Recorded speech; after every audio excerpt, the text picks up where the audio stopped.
All right. When you have a moment, Taylor, could you check the All right. online, the church online video? I mean, something's there, but it looks like something's missing. I don't know. So,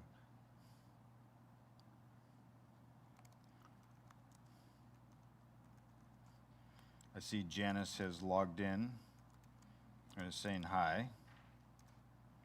Sharon's Sparkles is here. I'm not sure if she sees me, but saw their post, so I guess that's all that really matters, right? Well, if you're here in person, and I think there's another person or two coming, the church has been transformed into the Sinai Desert, and we're delighted to be able to do that with the kids. Lot of work. A lot of work in the months leading up to this to be able to kind of organize and get things together. And so a big thank you to Lydia Hyatt, Felicia Weidman, Heather Hildebrand, Rochelle Gonzalez, and there's probably a ton others that I haven't thought of. And that's just the people that were doing things ahead of time. And then in addition to that, there's a ton of people that served. The youth came in last week on Thursday and Friday. They had a time of teaching for themselves of the same lessons, but on a lesson for the youth, that way they could turn around and teach the children. And then, of course, there were a bunch of adults here, especially on Saturday, moving and transforming this facility into the Sinai Desert. So last night the kids got to meet Moses. Moses walked them around the building, and eventually they ended up through the Red Sea. And we had the Red Sea set up in the back hallway there, and I think they got spritzed with water as they went through. So that was a cool experience for them. We even had a mechanism that John Weidman came up with to be able to part the curtains that blocked off one end of it to make it look like the Red Sea had parted for them. And of course, they walked across on dry land, and you could see fish on either side and all kinds of animals and things like that. So sea creatures. So that was really cool to be able to do that. So if you are interested in bringing your children to Vacation Bible School, it is not too late. You can go to the Church Center app and log in to register. You can also go to the church's website to find out more information about it.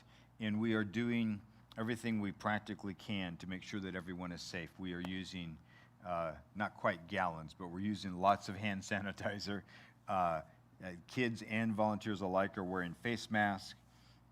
We're disinfecting. We spent quite a bit of time last night after the study or after the session with Vacation Bible School just to disinfect things. And so the chair that you're sitting in this morning has been disinfected. The handle that you would touch as you walk into the facility has been disinfected. We're also doing a health screening as people come in to check temperatures and ask them some basic questions so that we can ensure or try to keep people as safe as we possibly can. Ultimately, we're fundamentally trusting in the Lord. So it's a faith exercise. We're trusting in the Lord, but we're also doing everything that we possibly can. And a matter of fact, one of the points for this morning's study is something that Jesus told us, and that is to be as wise as serpents, yet gentle as doves. And we see that in the life of Joseph.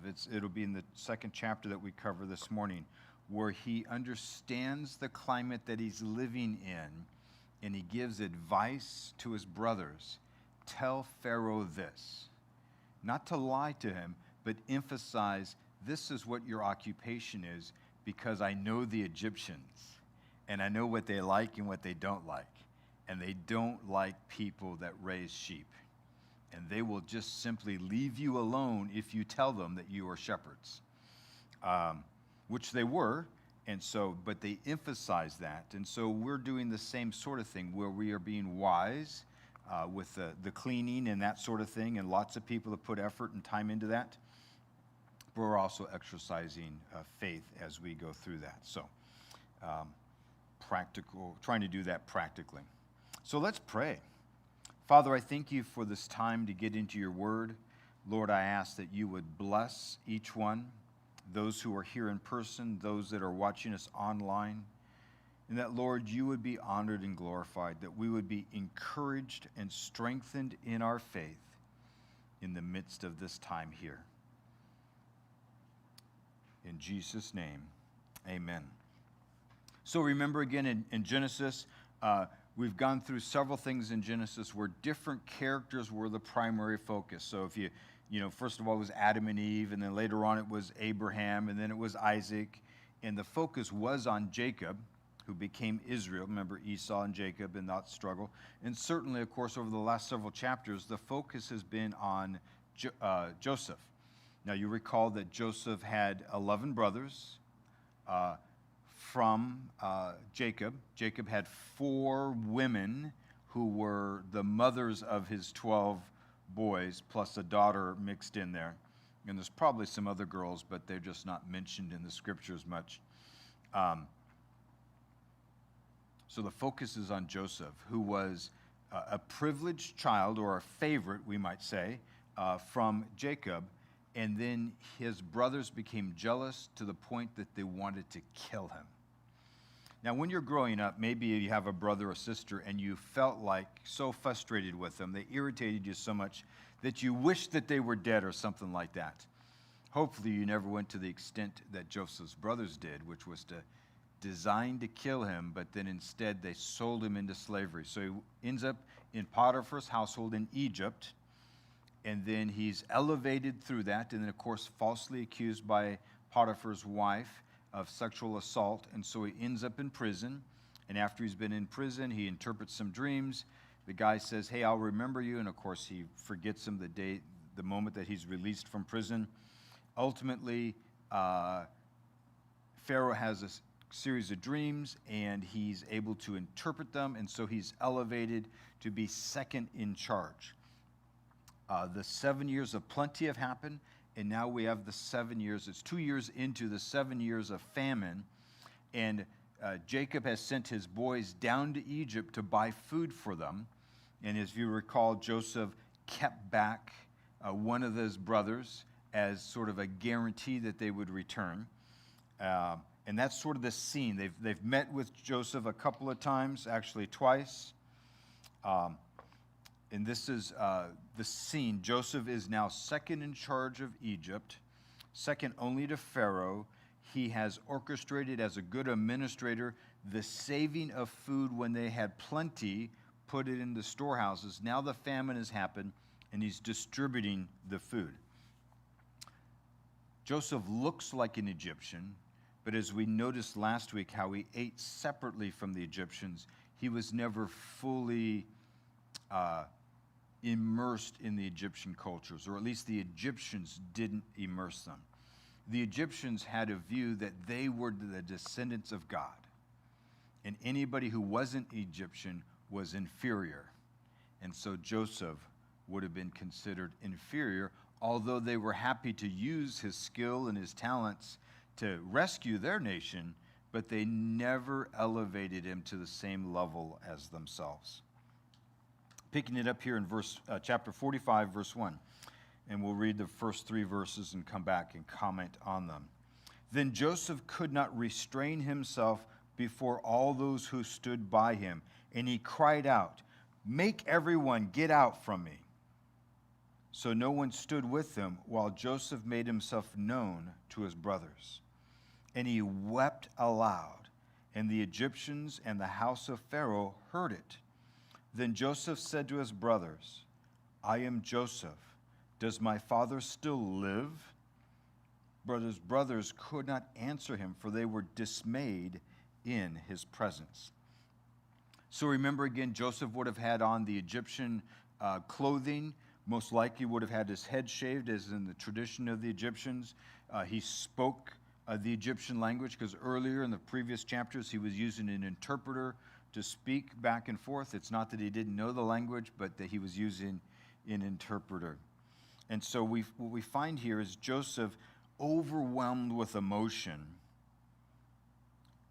didn't want to show that emotion to the Egyptians, and so he put everyone out until it was just him and his brothers. And then Joseph expresses his emotions, not to manipulate his brothers. And this whole time, as he's put them to the test, remember, he put the money back in their sacks, put the gold cup back in, and held back Benjamin. They said, well, whoever has this cup, let him die. And remember, Judah stands up and says, you know what? I will take his place. And so we see a radical transformation in Judah's life, being willing to step in sacrificially to love somebody else. And so Joseph, the emotions of the moment finally have overtaken him. He's not trying to manipulate his brothers, but he's been directed by God to make all of these various arrangements. And he was emotionally distressed. I think that Joseph would have wanted to welcome his brothers with open arms the first time they came in. But Joseph wisely, as a wise, again, the theme of being wise as a serpent but gentle as a dove, wanted to wait and see what the attitude of his brothers were. Especially in restoration, when somebody's hurt somebody deeply, it's always wise to be open and ready for forgiveness and restoration, but also wanting to make sure that those who are seeking restoration are genuine in doing that, that they're not just giving you lip service. And I think all of us have seen on the news somebody who got caught in some sort of difficulty, and they make an apology, but the apology doesn't sound very sincere. You know, I'm sorry that you were offended by something. In other words, they've put it back on the other person instead of just owning their own faults. And so we see that throughout the world today. And so Joseph has been wise, but also at the same time gracious and merciful towards his own brothers. Joseph makes himself known. This might seem a little odd, but if he has the garb of an Egyptian, if his head has been shaved in the tradition of the Egyptians, if he has, maybe you've seen pictures of some of the face or eye makeup that Egyptians would wear. If Joseph was dressed and acted like an Egyptian, how in the world would he show his brothers that he really was their brother? Maybe he had, I don't think that he had a tattoo, that said Joseph or Jacob's favorite son or something else like that. So some traditions say that he uncovered himself to reveal his circumcision to prove that he was actually of Jewish descent. Matter of fact, there's a Jewish tradition that says his brothers would not have believed that he was their brother unless he had done that. Now, that's a tradition that's not on the weight of Scripture. But the idea is that he convinced his brothers that he was really their brother.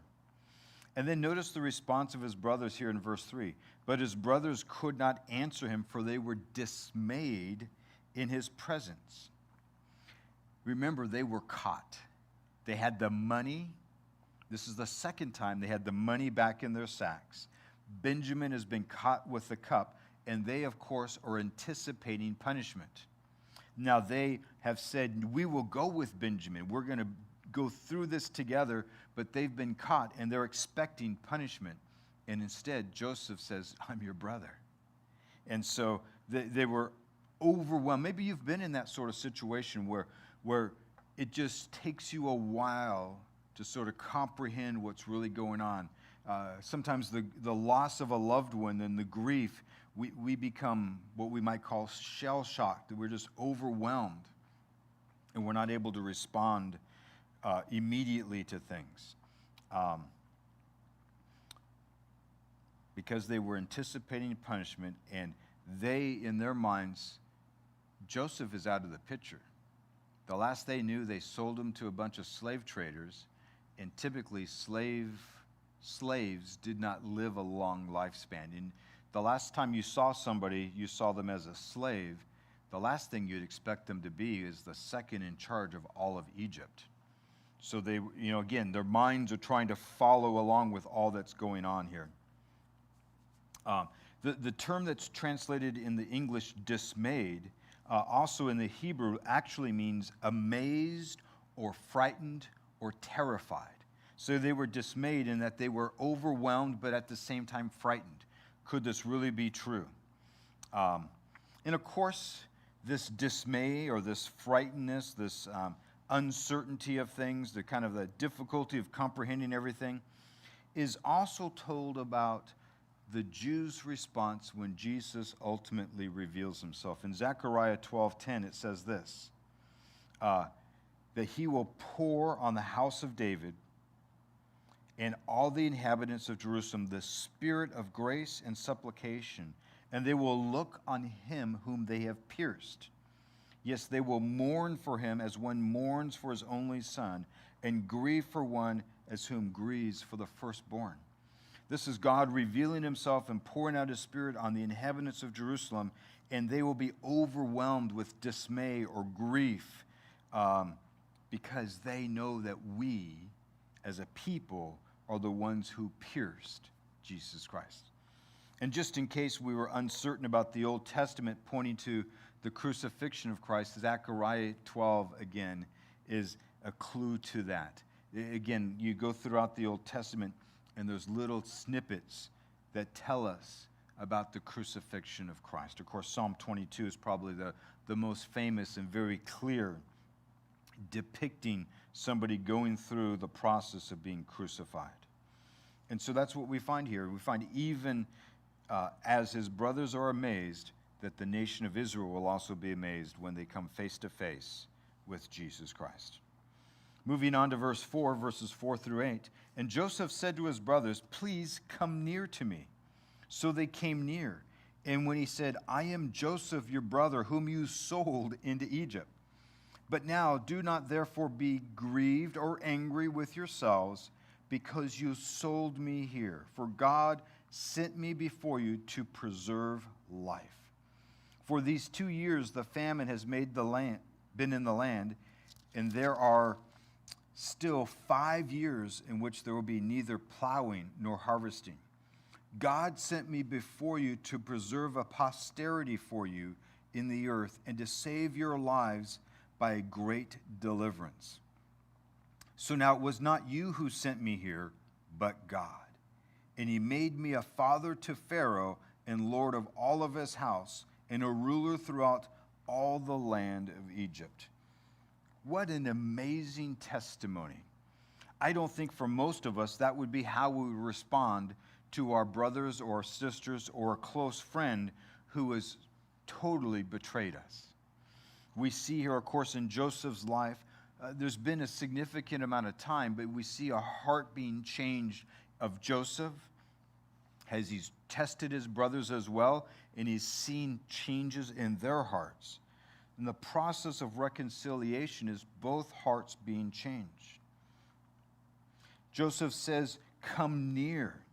It's the idea that his brothers, as Joseph revealed himself and said he was their brother, that they probably took a step back, or maybe several steps back, as they cringed in fear. Maybe again he revealed himself in the sense of his circumcision, and they stood back or took a step back. And so he says, "No, you come close. Come closer here." And he says, I am Joseph. And of course, he doesn't forget that he was sold as a slave. You see, in this forgiveness and this reconciliation, it is never overlooking or forgetting magically the sins that others have committed against you. But notice Joseph is willing to look beyond that or to express forgiveness. And forgiveness is not, from a human perspective, forgiveness is not forgetfulness. It's choosing to forgive. And when we struggle, when we've been hurt deeply, sometimes that's one of the difficulties. We mistakenly think, if I forgive this person, that means I have to pretend like it never happened. And that's not what's going on. Just genuine forgiveness is no longer holding somebody accountable for what they've done to you and leaving it to the Lord. Yes, sir. Yes, James. Speaking of forgiveness, I'll say this when asking this simple question. Mm-hmm. How is it easy to forgive someone for their atrocities they committed towards you or to one's family or any Hmm. of any sin? So, Currently, how's that possible? that's a wonderful question. So, for those online who didn't hear James, how is it possible to forgive somebody who's hurt you? And I'm going to use slightly different words, but who's hurt you or somebody else deeply, somebody that you care about, atrocities. First and foremost, it's not easy. From a human perspective, it is impossible. There are many people who go through their entire lives filled with anger because of something somebody else did to them. And sometimes it's something that they did to them that they had no responsibility. And I think of some like a child that gets abused or kidnapped or something else like that. It's not the child's fault, but yet they were mistreated. And the anger and the hatred that a child like that could feel, or somebody else. And then the question, let me finish here for a minute, but the question was, how do we forgive? And that's something that comes from Jesus Christ himself. That we would even ask the Lord, Lord, would you give me the same attitude that you have towards those people? Again, God doesn't dismiss the sin or say there's no consequences for their sin. God doesn't justify their sin. What he does is he expresses a willingness to forgive them, and Jesus paid the penalty for their sin. So the same basis that I come before God and say, God, would you forgive me? Not because I deserve forgiveness or not because I've made up for something I did wrong, but I simply come to Jesus and I say, Jesus, would you forgive me? And I understand biblically that the wrath that I rightly deserve, the punishment I rightly deserve for my sin, was put on Jesus Christ. And so the healing or the reconciliation from a biblical perspective comes through and by a relationship with Jesus Christ. Because anybody that's been hurt significantly, it is next to impossible in human terms to forgive somebody. Even those that want to get away with it cowardly, those that want to hide and obfuscate or pretend like they didn't do it or it wasn't my fault, it was someone else's fault. And unfortunately, for those that have been in abusive type of relationships, they oftentimes blame the victim. Well, I wouldn't have done that to you if you didn't. And now they're blaming the victim for their sin. And that's just not God's way at all. And so what we see here with Joseph is he's not forgetting the sin that he endured from his brothers. And he even gives them counsel. He says, now, do not be grieved or angry at yourselves. That would be the right thing for them to say, man, we really messed up. But he quickly turns it and says, for God sent me here. See, he brings God into the equation. If we leave God out of the equation, our world has no hope. Because unfortunately, mankind has done evil to mankind. Evil exists in this world. God doesn't justify or say evil is okay. Evil is always wrong. But what Joseph is able to do is say, but when I put God into the equation, I see God's purposes. He does not diminish what his brothers did to him. He doesn't say, oh, that's okay. What he says is he recognizes, you guys sold me into slavery, but God had a purpose in this. When we're sinned against, when we're the victim of somebody else's sin, we're tempted to fall into one of two areas. We're tempted to either pretend it didn't happen, and sometimes when a victim goes through a traumatic experience, they're even in denial that it actually happened to them. Or we're tempted to fail to see God's overarching work in spite of that sin. Again, please don't misunderstand me. The victim and the perpetrator are still accountable before God. When we say in Joseph's case, well, God was in charge or God was sovereign, it doesn't excuse his brothers from selling him into slavery. When somebody endures some sort of tragic event at the hands of a perpetrator, we can still say God is working, but we're not saying that we give the perpetrator off or saying we're excusing the perpetrator's actions. There are people in prison today who are guilty of murder. Some of them cold-blooded murder, others sort of a murder of passion, what we call manslaughter. And they've been forgiven by the grace of God. And some of them have reached out to the family members to ask for forgiveness. But guess what? Those men and women are still in prison because they're still murderers.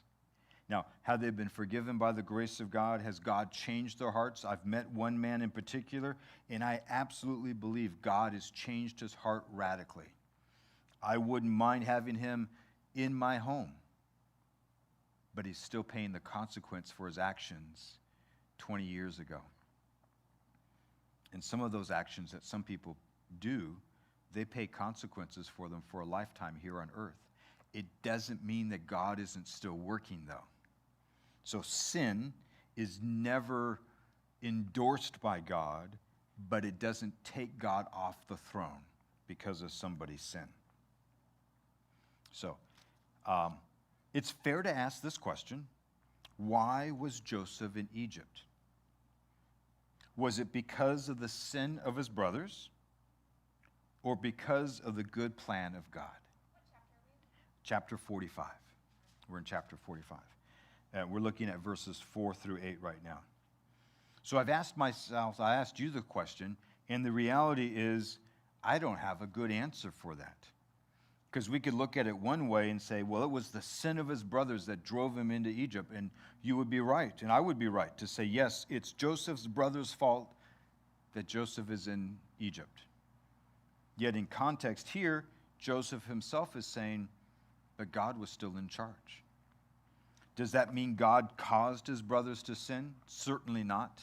James gives us a very clear definition of that. God is not evil. God doesn't tempt us.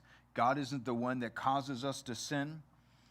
It's ourselves. We're to blame for our own sin. So we can't say that God forced his brothers to sin. What we certainly can say is that even though his brothers sinned, God still had a plan. And I think that's the best way to take it. Even though maybe somebody sinned against you, God still has a plan. Maybe you've sinned against others, and now you've repented, and God has forgiven you. God still has a plan. And notice what Joseph says. God sent me before you to preserve a posterity here on the earth, to save your lives with a great deliverance. The reason in God's ultimate plan that Joseph is in Egypt right now is to save his very own family. Physically, practically. And, as we touched on a couple of weeks ago, I think also to save them spiritually. Remember, we talked about this, that if the family of Jacob, Joseph's family, didn't move down into Egypt, it's most likely that they would have assimilated into the pagan cultures around them. And then they would have been disqualified from God's promises. There would no longer be a pure messianic line that God had promised that through Abraham, through Isaac, through Jacob, and eventually through Judah, that the Messiah would come. When we first run across Judah, he's sort of this wishy-washy, well, don't kill Joseph, but let's sell him into slavery. And in the last chapter, we found him beginning to stand up and to say, be more righteous and stand up and say, I will defend my brother, or I'll take the punishment for my brother. So by going down into Egypt, remember we touched on this just briefly at the beginning, the Egyptians thought of themselves as descendants from God. And so anybody who was not Egyptian was of lower class than them, so they didn't interact with them. No Egyptian girls said, "Oh, I want to marry a Hebrew." They would say, "No, that would be the worst thing I could do." No family would say, "Well, go marry a Hebrew," which was, for the Hebrews, a good thing. It kept them pure or distinct before the Lord. When they were in Canaan and when they eventually returned to the Promised Land, what's the fundamental problem they always have? They began to take on the practices of the pagan people around them. So 400 years, they are allowed. They grow from about 70 people to about 2 million people in this 400-year time period. Now they are a nation. When they leave Egypt, which, by the way, is what we're doing for Vacation Bible School, is right now the kids had just experienced the Lord leading through Moses through the Red Sea. Now they're not a people group of 70 or 200. They are about 2 million people, 600,000 men strong, not counting the women and children. That's where we get the idea of roughly 2 million. And God had a plan for all this. So God was preserving them, both physically in the sense of from the famine, but I think also spiritually from their temptation to compromise. And he says to his brothers, "You didn't send me into Egypt. God did." Now, interesting, Joseph realized God was in charge of his life.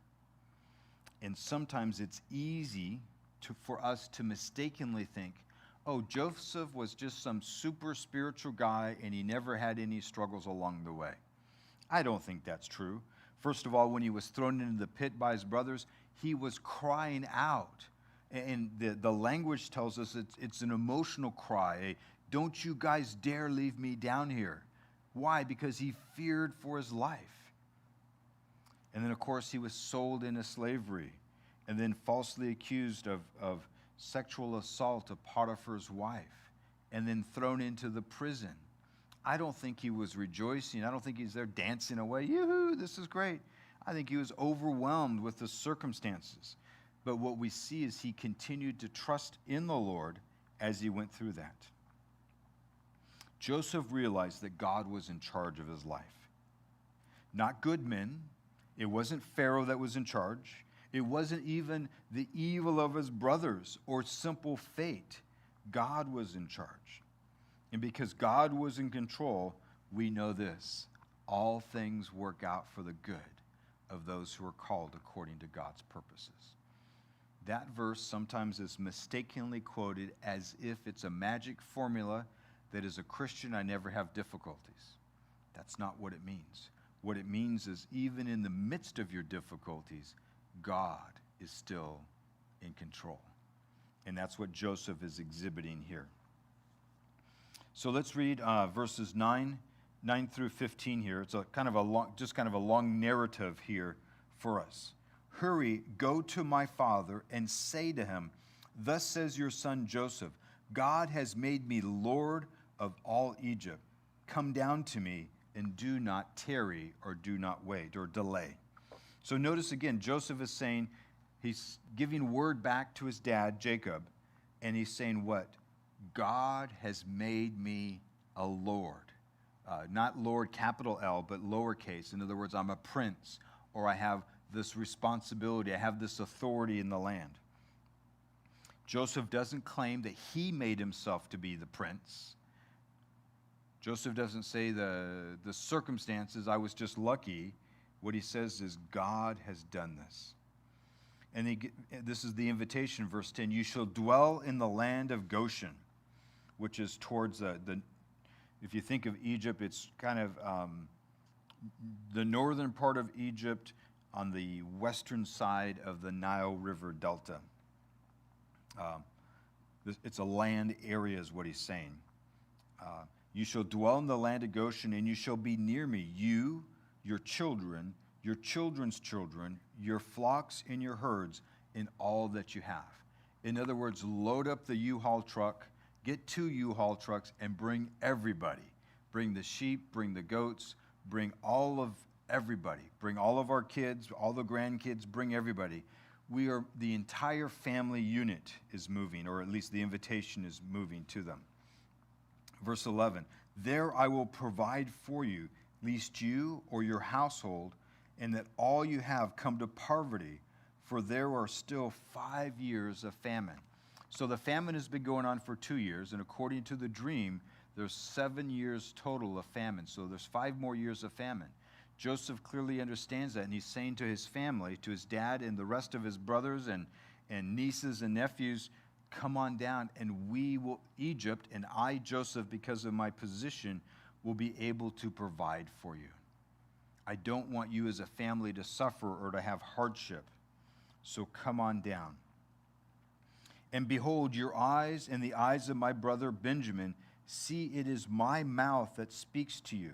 So he's saying to them, look with your own eyes, look at me, look carefully, and then go on, verse 13, and tell my father of all my glory in Egypt, in all that you've seen, and you shall hurry and bring my father down here. So he's pleading with them to return up to Canaan to bring the entire family down. Verse 14, and then he fell on his brother Benjamin's neck and wept, and Benjamin wept on his neck. Why did Joseph have a closer relationship with Benjamin, do you think?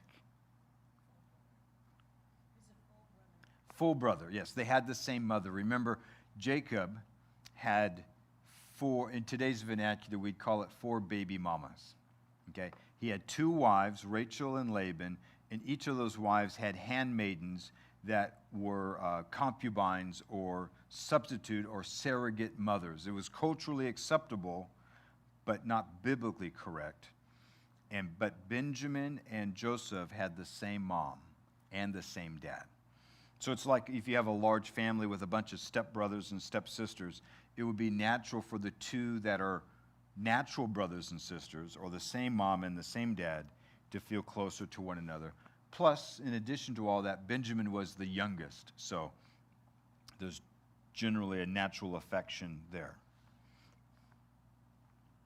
So he fell on Benjamin's neck and cried. Moreover, he kissed all of his brothers and wept over them, and after that his brothers talked with him. So notice Joseph doesn't appear to be holding. He might be demonstrating favoritism towards Benjamin, but he's still crying and embracing the rest of his brothers, especially the ones that sold him into slavery. Those that wanted to kill him, we see here a reconciliation from Joseph's heart. He kissed all of his brothers, wept over them. Now, moving on to verse 16. Now the report was heard in Pharaoh's house. So Pharaoh heard of these things, saying, Joseph's brothers have come. So it pleased Pharaoh and his servants. Again, don't be confused. There's one Pharaoh during Joseph's time frame.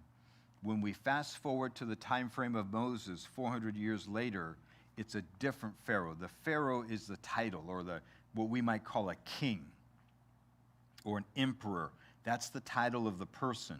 It's a different Pharaoh in Moses' time frame who had a totally different relationship with Joseph's descendants.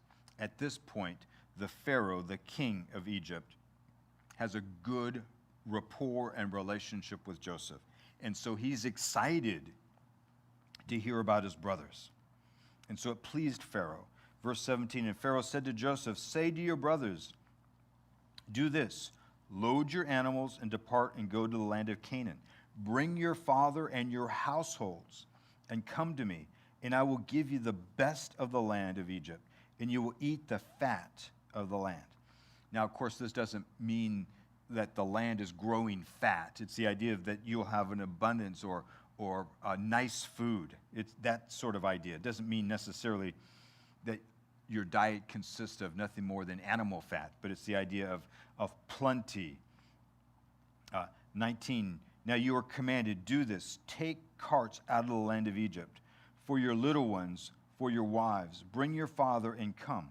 So Pharaoh instructs them to take carts, or wagons we might say, from Egypt back to the land so that the children would be able to have a ride. The wives would have to have a ride. They wouldn't have to walk all by themselves or walk that distance.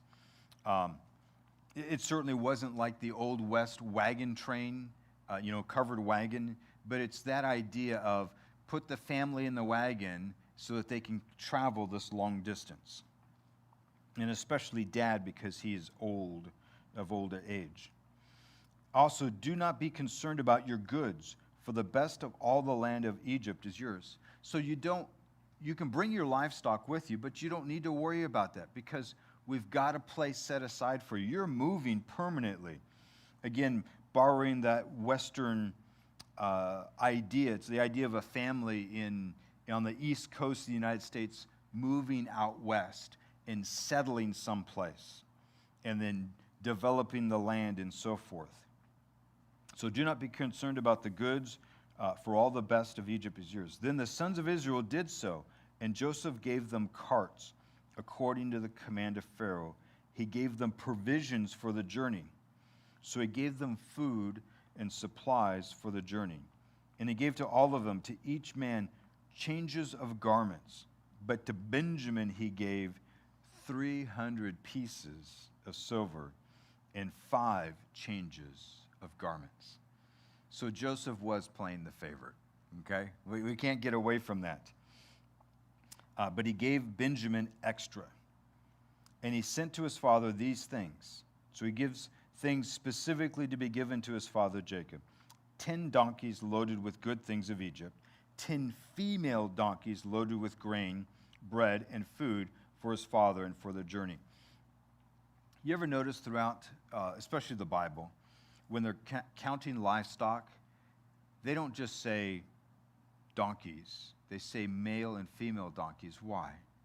Because female donkeys were prized. Because female donkeys could have baby donkeys, and you can grow your herds.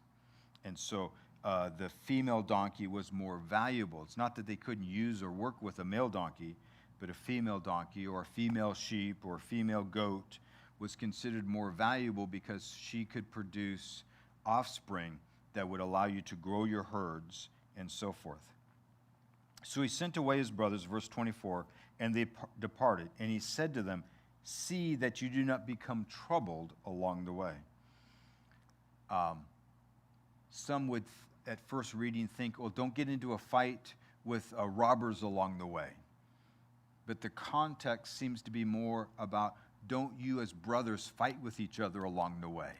Just because I gave Benjamin 5 changes of clothes, don't pick on him. Just because I gave Dad 10 male and 10 female donkeys, don't get mad at Dad. Because I gave Benjamin 300 pieces of silver, don't become jealous with him. Don't you guys start fighting with each other. Even though God is working in somebody's life, doesn't mean that we don't have our same human struggles. It doesn't mean that we as Christians are immune from jealousy. It doesn't mean that we're immune from having our feelings hurt or holding grudges. Now, we as Christians are not to live in that, but we still are susceptible to that. It doesn't mean that we don't get frustrated or angry when things don't go our way. It doesn't mean that we don't, have sore knees because it's raining, or we didn't bring an umbrella and we're frustrated because we got wet, or all those kinds of things. We're still subject to all those kinds of things. Notice that they are called to go and tell their father all these things. Bring these items with them. Verse 25. They went out of Egypt and came to the land of Canaan to Jacob their father. And they told him, saying, Joseph is still alive. He is governor over the land of Egypt. And Jacob's heart stood still because he did not believe them. If the last thing you had heard 20 years earlier is that your son is dead and they brought you his coat covered in blood, and for the last 20 years you've been living under the belief that your son is dead, and then to magically have somebody show up and say, no, he's alive, it is difficult to believe. But notice verse 27. And when they told him all the words which Joseph had said to them, and they saw the carts which Joseph had sent to them, the spirit of Jacob their father revived. Then Israel said, Israel and Joseph are the same, it is enough. Joseph, my son, is alive. I will go and see him before I die. Notice this. The brothers came back with the good news that Joseph was alive. They needed to tell their father that he was alive, but they also needed to demonstrate it. And so they brought the goods, the carts, and they told the whole story. This is what happened. Joseph did this, and Joseph did that. He told us this, and he told us that. I'm sure they're sitting there telling the story how he set us in birth order. And how else could somebody know that? And so forth and so on. In the same way, the only way people will know that Jesus is alive is if we tell them his words and show them his blessings in our lives.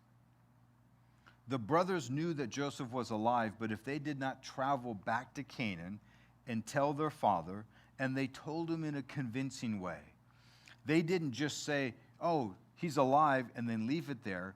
They gave him additional details. And then they showed him the carts, all the goods, and said, look, this is what he brought to us. In the same way, you and I as Christians, we're told to tell others about Jesus. Not just say, Jesus loves you. That's a good way to start. But they gave them so much more in detail.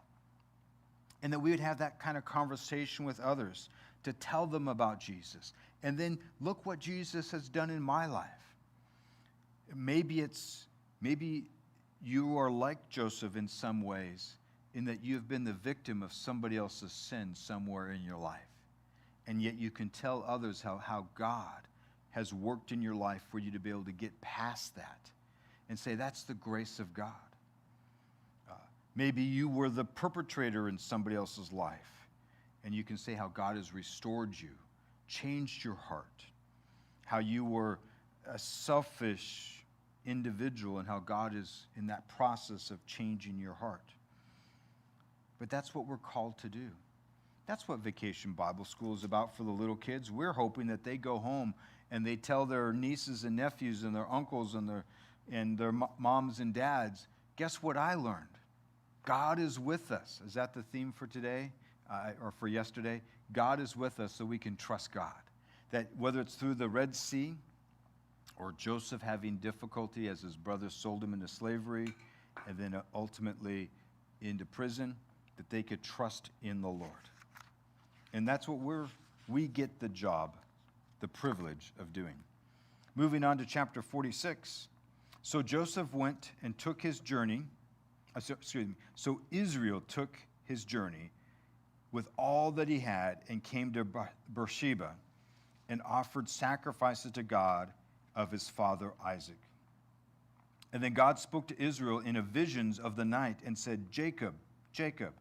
And he said, here I am. So he said, I am God, the God of your father. I do not fear to go down to Egypt, for I will make you a great nation there. I will go down with you to Egypt, and I will also surely bring you up again, and Joseph will put his hand on your eyes.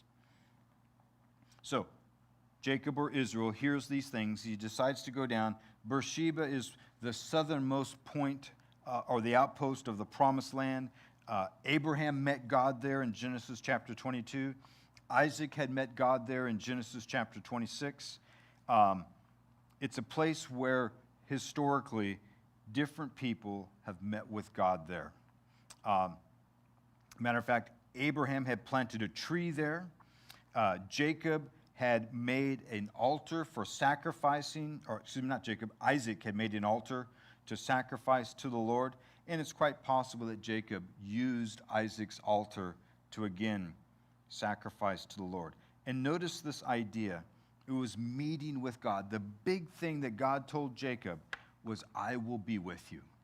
And isn't that the most important thing for each of us? To know that God is with us. So the vision would have comforted Jacob. He was certainly scared, certainly fearful. Not that he didn't have faith to go forward, but certainly uncertainty. And many times we face that. We have faith, we know that God wants us to go forward, but there's uncertainty. So don't fear to go down to Egypt. And notice the twofold promise. I will be with you when you go into Egypt, but then you will grow as a nation, and then you'll come back. And we see that. Matter of fact, in Genesis chapter 15, promising to Abraham, you will be strangers in the land that is not theirs, and will serve them, and they will afflict them 400 years. Again, for Vacation Bible School, we are going through the process of pretending that God has released Israel from Egypt under Moses' leadership 400 years after they moved down there, in perfect fulfillment of God's promises. 400 years in biblical terms doesn't seem like a whole lot because we read the accounts of some people who lived a really long time. But think about it in our time frame. The United States has been around over 200 years, but less than 300 years. Can you imagine generation after generation telling one another, but God promised that we'll go back to the promised land? Matter of fact, when Moses introduces and says God is leading us out, he uses both the Genesis 15 and here the Genesis 46 passages to encourage and convince the people to go with him. Moving on to verse 5 here. Then Jacob arose from Beersheba, and the sons of Israel carried their father, Jacob their little ones, and their wives on the carts which Pharaoh had sent to carry them. So they took their livestock and their goods which they had acquired in the land of Canaan, and went to Egypt, Jacob and all of his descendants with him, his sons and his sons' sons, his daughters and his sons' daughters, and all of the descendants he brought them to Egypt. So in other words, my children and my grandchildren is what it's saying. And now it's going to give us a list of names. Now these are the names of the children of Israel, Jacob and his sons who went to Egypt. Reuben was Jacob's firstborn. The sons of Reuben were Hanok, Palah, Hezron, and Kami. The sons of Simeon were Jemuel, Jamin, Othad, Jahan, Zahar, Shahal, and the sons of the Canaanite women. The sons of Levi were Goshen and Karthath and Miriah. And the sons of Judah were Onan, Shana, Perez, Zahra. But and Onan died in the land of Canaan.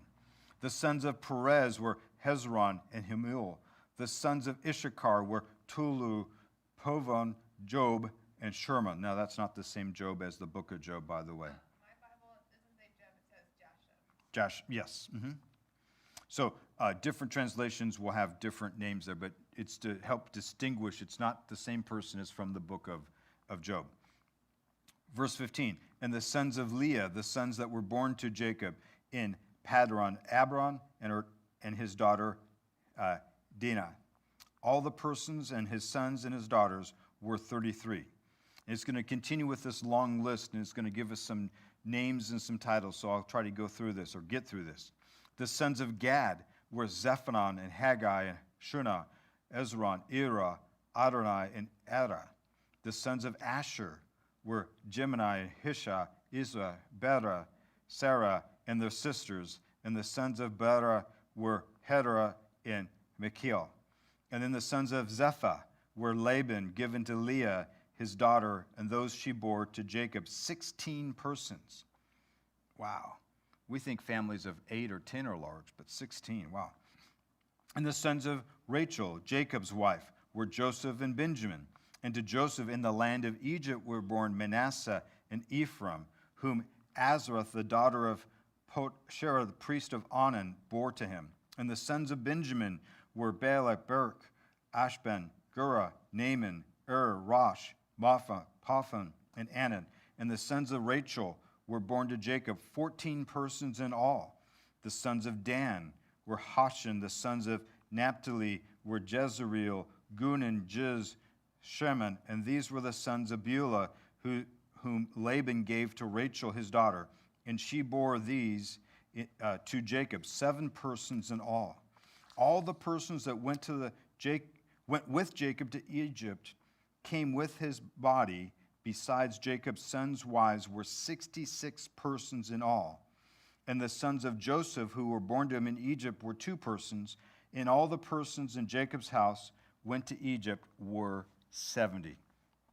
So 66 moved from the land of Canaan down to Egypt, but the total household, because Joseph and Joseph's wife and his 2 sons, comes up with a total of 70. So that's just kind of an interesting, it's a long list of people. Now what's also interesting is, where did it go in my notes?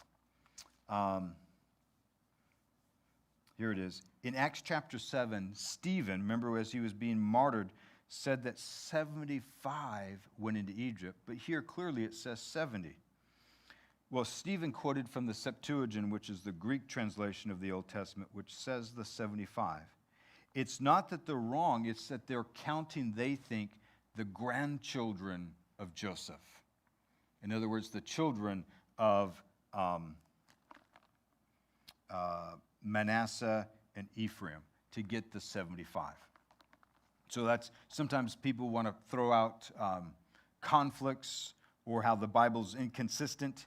The explanation in this case between the 70 and the 75 would be the grandsons of Joseph that would have been born, or additional children born in Egypt.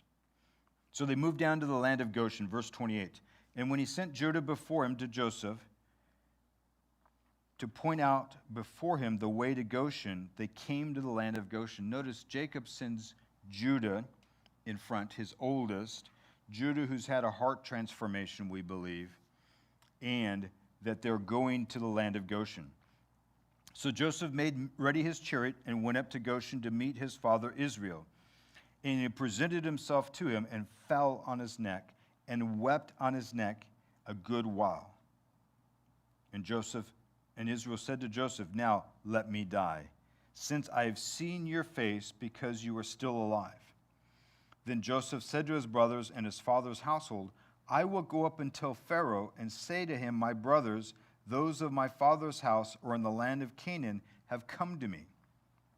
And the men are shepherds, for their occupation has been to feed livestock. They brought their flocks and their herds and all that they have. So it shall be when Pharaoh calls you and says, 'What is your occupation?' you shall say, 'Your servant's occupation has been with the livestock from our youth even till now, both we and our fathers, that we may dwell in the land of Goshen. Every shepherd is an abomination to the Egyptians." Started off by saying Joseph is exercising the wisdom, like Jesus talked about, being wise as serpents, but as gentle as doves. Joseph, having spent quite a while in the Egyptian culture, understands that the Egyptians do not like shepherds. They think it's despicable to hang out in the fields and to care for the sheep. They themselves would never do it. They wanted not to associate with them. The Egyptians were basically an agricultural culture. They lived off of growing food and grain.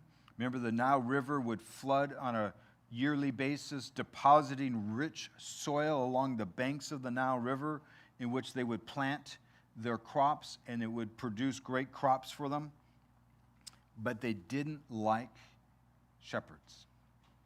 So what does Joseph do? He says to his brothers, "Just tell Pharaoh what you actually do. You are shepherds. Don't tell Pharaoh anything else. Tell him you're shepherds." Why? Because when you go to the land of Goshen, the Egyptians will leave you alone. Because the Egyptians don't like you. Therefore, they'll leave you alone, and you'll be able to prosper in this land. I, of course, see the hand of God in this. That God, for 400 years, would allow the Israelites to be left alone They are under the authority of the Egyptians, but the Egyptians basically just leave them alone so that they can grow, they can become a nation. Remember, we talked about 66, 70 going down into Egypt, but they left with over 2 million people when Moses leads them out of the land. Now notice, sometimes God takes a while to fulfill his promises. When God called Abraham, it took 25 years before Abraham had a son, Isaac. How many of us are willing to wait for God's promise for 25 years? It took Isaac 60 years to add another son, Jacob. It took 50 to 60 years for Jacob to add 12 sons and one daughter.